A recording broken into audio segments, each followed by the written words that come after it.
Hello every one. ആകാശം എന്ന കഥയുടെ 59ാമത്തെ പാർട്ടിലേക്ക് കടക്കാം. കിരണിൻ്റെ സംസാരവും നോട്ടവും ഒന്നും അനുപമയ്ക്ക് സഹിക്കാൻ കഴിഞ്ഞില്ല. അവൻ വളരെയധികം പ്രണയത്തോടെയാണ് ഇപ്പോഴും തന്നോട് സംസാരിക്കുന്നത്. അവൻ തൻ്റെ സഹോദരനാണെന്ന കാര്യം അവനിപ്പോഴും അറിയില്ല.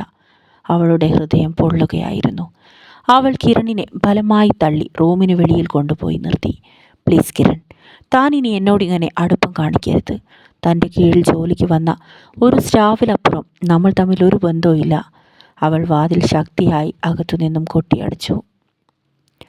പിറ്റേ ദിവസം രാവിലെ തന്നെ ബാലചന്ദ്രൻ ഗായത്രിയെയും ലക്ഷ്മിയെയും കൂട്ടി അനുപമയ്ക്കരിയിൽ റിസോർട്ടിലേക്ക് വന്നു. തന്നെ കാണാൻ വേണ്ടി എത്തിയിരിക്കുന്നവരെ കണ്ട് അനുപമ തെല്ലൊരു ഈർഷ്യയോടെ അവളുടെ മുറിയിൽ തന്നെ നിന്നു. ഗായത്രി, എനിക്ക് നിന്നോട് കുറേയേറെ കാര്യങ്ങൾ പറയാനുണ്ട്.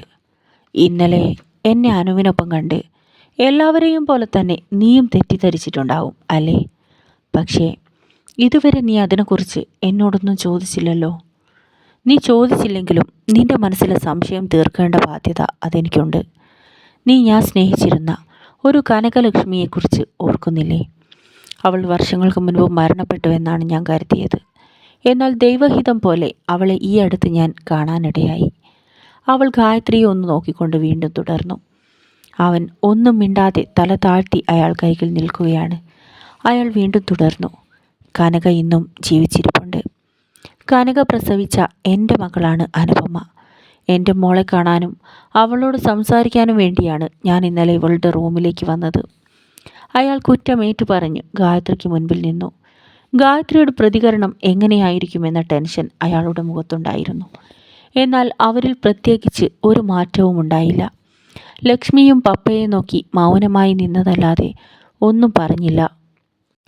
മോളെ ലച്ചു, അനുപമ നിൻ്റെ അനിയത്തിയാണ്. ഇത്ര കാലവും അവൾ അനാഥയെന്ന പേരിലാണ് ജീവിച്ചത്.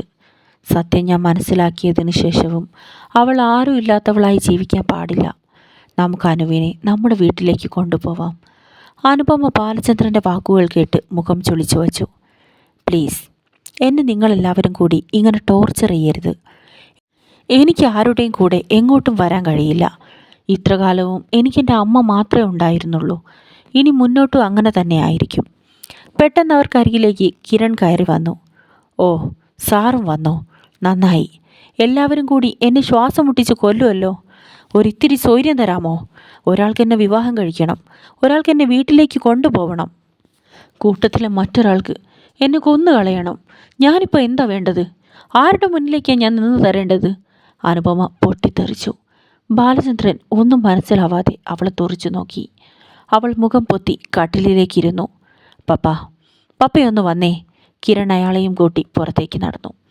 തൻ്റെ റിസോർട്ടിൻ്റെ മുകളിലത്തെ ഒഴിഞ്ഞ ഹാളിൽ നിന്നും പപ്പയോടായി കിരൺ ഓരോരോ കാര്യങ്ങളായി വിശദീകരിച്ചു. ആദ്യം ഭദ്രനെക്കുറിച്ച്, തൻ്റെ സഹോദരിക്കായി ജീവിതം പടുത്തുയർത്താൻ ശ്രമിച്ച ബാലചന്ദ്രൻ്റെ ഉറ്റ സ്നേഹിതനെക്കുറിച്ച്, അവിടെ ചതിക്കപ്പെട്ട കനകലക്ഷ്മിയെക്കുറിച്ച്, സ്വന്തം കുഞ്ഞ് വർഷങ്ങൾക്ക് മുമ്പേ മരണപ്പെട്ടു പോയ കനകലക്ഷ്മിയെക്കുറിച്ച്, മനോനില തകരാറിലായ അവൾക്ക് ഒരു അനാഥ കുഞ്ഞിനെ നൽകിയ വർമ്മ സാറിനെക്കുറിച്ച്, അനുപമ ബാലചന്ദ്രൻ്റെ മകളല്ലെന്ന സത്യത്തെക്കുറിച്ച് എല്ലാം മനസ്സിലാക്കിയ ബാലചന്ദ്രൻ്റെ കണ്ണുകൾ നിറയുന്നത് കിരൺ കണ്ടു. സ്വന്തമാക്കാൻ ആഗ്രഹിച്ച കനകയെക്കുറിച്ചോർത്ത് അയാളുടെ ഹൃദയം വിങ്ങി. ഒരു സഹോദരൻ്റെ സ്ഥാനം നൽകി വിശ്വസിച്ച ഭദ്രൻ തന്നോട് ചെയ്ത ചതിയെക്കുറിച്ചോർത്ത് അയാൾ ഹൃദയം വിറച്ചു. ഗായത്രിയെക്കുറിച്ചോർത്ത് അയാൾക്ക് വെറുപ്പ് തോന്നി. എന്ത് ചതിയാണ്, എത്രമാത്രം ചതിയാണ് അവൾ തന്നോട് ചെയ്തത്? മനസ്സ് മരവിച്ച അവസ്ഥയിൽ അയാൾ അവിടം വിട്ടിറങ്ങിപ്പോയി. അല്പസമയങ്ങൾക്ക് ശേഷം കിരൺ റിസപ്ഷനിൽ വരദയുടെ അടുത്തെത്തി. വരദ, നീ അനുപമയെ വിളിക്കൂ. അവൻ അടുത്തുള്ള സോഫയിലിരുന്നു. സാറേ, അവൾ മുറിയിലില്ല. ചാവി ഇവിടെ കൊടുത്ത് രാവിലെ തന്നെ എങ്ങോട്ടോ പോയിരിക്കുക. കിരൺ സംശയത്തോടെ വരദയെ നോക്കി. എങ്ങോട്ടാ പോയത്? അത് വരദയ്ക്ക് അറിയില്ലായിരുന്നു. കിരൺ സെക്യൂരിറ്റിയുടെ അടുത്തേക്ക് ചെന്നു. രംഗൻ, താൻ അനുവിനെ കണ്ടോ? അയാൾ അവനെ സല്യൂട്ട് ചെയ്തു. സാർ, അനു മേഡം രാവിലെ നാട്ടിലേക്ക് തിരികെ പോയല്ലോ. ബാഗെല്ലാം എടുത്തിട്ടാണ് പോയത്. ഇനി ഇങ്ങോട്ട് തിരികെ വരില്ലെന്ന് പറഞ്ഞു. കിരൺ അല്പമൊന്ന് സ്റ്റക്കായി നിന്നു. ആരോടും പറയാതെ അവൾ തിരികെ പോയെന്നോ? ഇന്നലത്തെ സംഭവത്തിൽ ഒരുപക്ഷെ അവളുടെ മനസ്സ് ഒരുപാട് വേദനിച്ചിട്ടുണ്ടാവുമെന്ന് അയാൾക്ക് തോന്നി.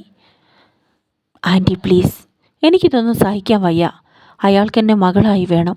അയാൾ എന്നെ വീട്ടിലേക്ക് കൊണ്ടുപോകാൻ പോലും ശ്രമിക്കുന്നു.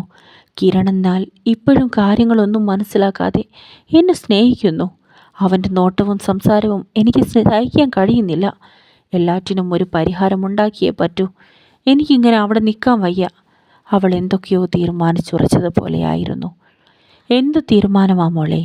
നീ എന്ത് ചെയ്യാൻ പോണോ? ആലീസ് ഒന്ന് സംശയിച്ചു കൊണ്ട് അവളെ നോക്കി. ആൻറ്റി, ഞാൻ ഇവിടെ നിന്നൊന്ന് മാറി നിൽക്കാൻ പോവാണ്. അമ്മയെ ആൻറ്റി വേണം നോക്കാൻ. ഞാൻ നീലിമയുടെ അടുത്തേക്ക് പോവാൻ തീരുമാനിച്ചു. അമേരിക്കക്ക് വിസ അടിക്കാൻ കൊടുത്തോളാൻ ഞാൻ ബോസിനെ വിളിച്ചു പറഞ്ഞു. ആലീസിൻ്റെ നെഞ്ചിലെന്തോ കൊളിച്ചു പിടിച്ചതുപോലെ ആയിരുന്നു. അനുപമ ഇവിടം വിട്ടു പോവുകയോ? അവർ ഉടൻ തന്നെ കനകയുടെ അരികിലേക്ക് ഓടിച്ചെന്നു. ആലീസിൻ്റെ മുഖത്ത് വെപ്രാളം കണ്ട കനക അവളെ നോക്കി. എന്തു പറ്റി ആലീസ്? നീ എന്താ വല്ലാതിരിക്കുന്നത്? ആലീസിൻ്റെ കണ്ണ് നിറഞ്ഞു. കനക, നീ അറിഞ്ഞോ? അനുപമ അമേരിക്കയ്ക്ക് പോവാണെന്ന്. അവൾക്കെല്ലാം കൂടെ ടെൻഷൻ താങ്ങാൻ കഴിയുന്നില്ല. കിരൺ അവളോട് വീണ്ടും സ്നേഹം കാണിക്കുന്നത് അവൾക്ക് സഹിക്കാനാവുന്നില്ല. നിനക്ക് എന്തെങ്കിലും ചെയ്യാൻ കഴിയൂ? നീ അവളോട് സത്യം തുറന്നു പറയണം. കനകയുടെ മുഖവും സങ്കടത്താൽ നിറഞ്ഞു. ആലീസേ, ഞാൻ എങ്ങനെ അവളോട് പറയും? നീ എൻ്റെ മോളല്ലെന്ന് അവളോട് പറയാൻ എനിക്കാവില്ല.